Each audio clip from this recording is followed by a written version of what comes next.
the first seagoing peoples. The earliest boats and ships must have come into use some 25 or 30,000 years ago. Man was probably paddling about on the water with a log of wood or an inflated skin to assist him, at latest in the beginnings of the Neolithic period. A basketwork boat covered with skin and caulked was used in Egypt and Sumeria from the beginnings of our knowledge. Such boats are still used there. They are used to this day in Ireland and Wales and in Alaska. Sealskin boats still make the crossing of Bering Straits. The hollow log followed as tools improved. The building of boats and then ships came in a natural succession. Perhaps the legend of Noah's Ark preserves the memory of some early exploit in shipbuilding, just as the story of the flood, so widely distributed among the peoples of the world, may be the tradition of the flooding of the Mediterranean basin.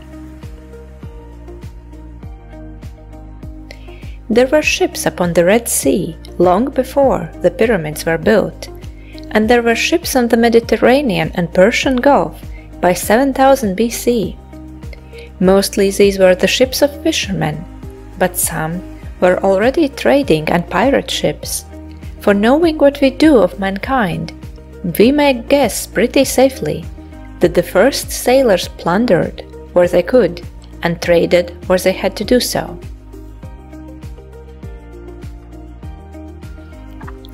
The seas on which these first ships adventured were inland seas, on which the wind blew fitfully, and which were often at a dead calm for days together, so that sailing did not develop beyond an accessory use.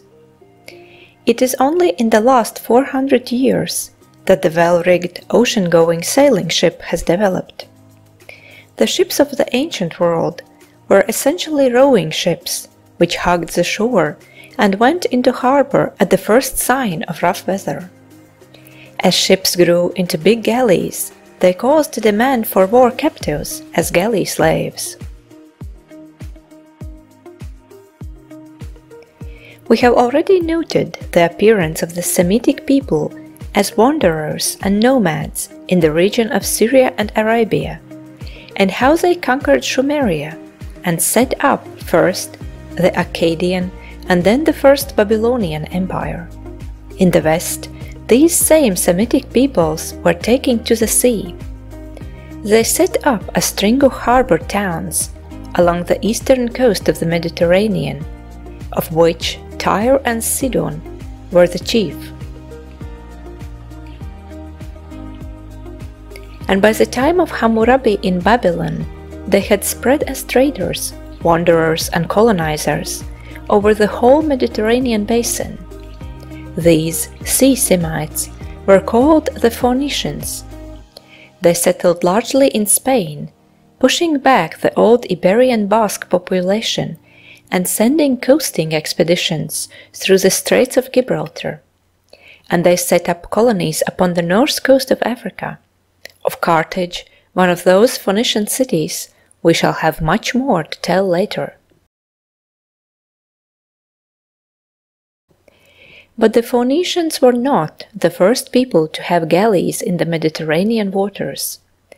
There was already a series of towns and cities among the islands and coasts of the sea belonging to a race or races apparently connected by blood and language with the Basques to the west and the Berbers and Egyptians to the south. The Aegean peoples. These peoples must not be confused with the Greeks, who come much later into our story. They were pretty Greek, but they had cities in Greece and Asia Minor, Mycenae and Troy, for example, and they had a great and prosperous establishment at Knossos in Crete. It is only in the last half-century that the industry of excavating archaeologists has brought the extent and civilization of the Aegean peoples to our knowledge. Knossos has been most thoroughly explored. it was happily not succeeded by any city big enough to destroy its ruins, and so it is our chief source of information about this once almost forgotten civilization.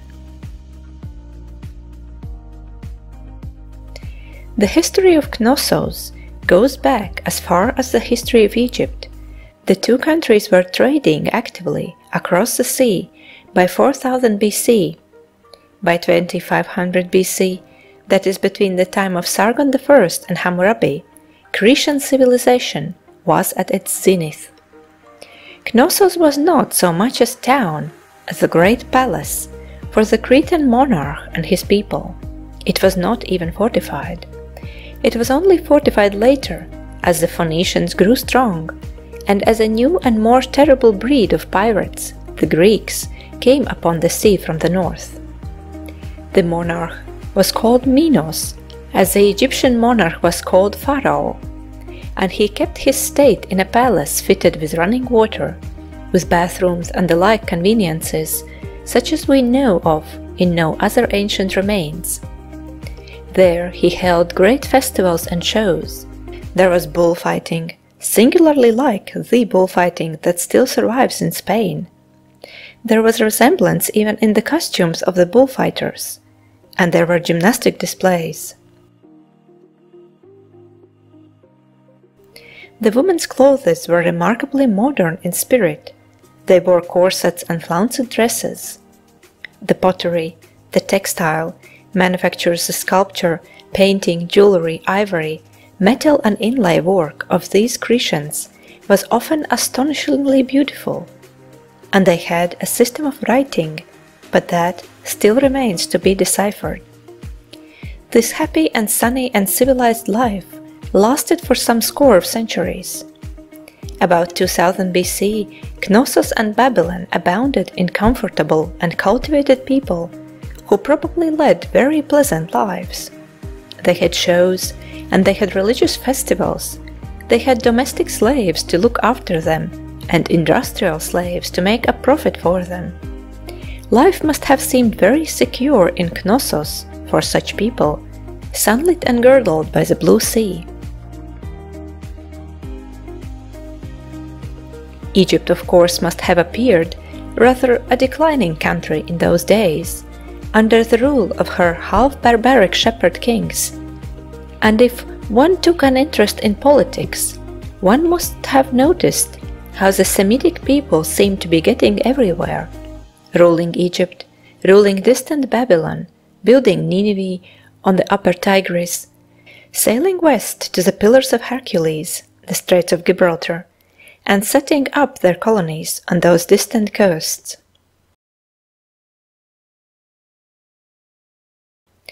There were some active, arid, curious minds in Knossos, because later on the Greeks told legends of a certain skillful Cretan artificer, Daedalus, who attempted to make some sort of flying machine, perhaps a glider, which collapsed and fell into the sea.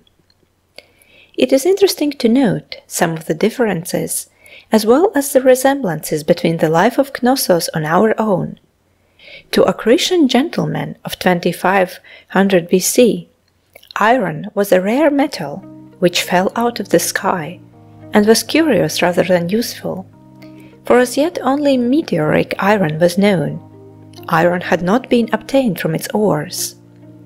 Compare that with our modern state of affairs, pervaded by iron everywhere.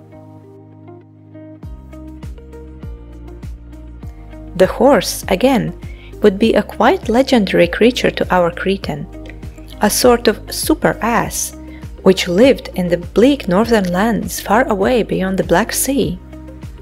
Civilization for him dwelt chiefly in Aegean, Greece, and Asia Minor, where Lydians and Carians and Trojans lived a life and probably spoke languages like his own. There were Phoenicians and Aegeans settled in Spain and North Africa, but those were very remote regions to his imagination. Italy was still a desolate land, covered with dense forests. The brown-skinned Etruscans had not yet gone there from Asia Minor. And one day, perhaps, This Grecian gentleman went down to the harbor and saw a captive who attracted his attention because he was very fair complexioned and had blue eyes. Perhaps our Grecian tried to talk to him and was answered in an unintelligible gibberish. This creature came from somewhere beyond the Black Sea and seemed to be an altogether benighted savage.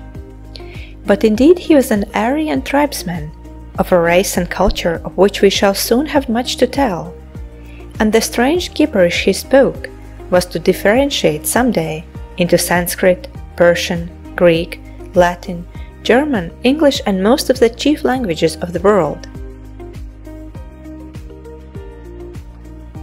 Such was Knossos at its zenith, intelligent, enterprising, bright and happy.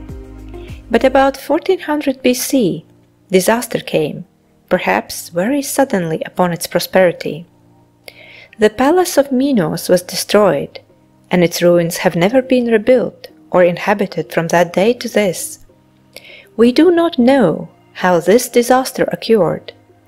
The excavators note what appears to be scattered plunder and the marks of the fire. But the traces of a very destructive earthquake have also been found. Nature alone may have destroyed Knossos,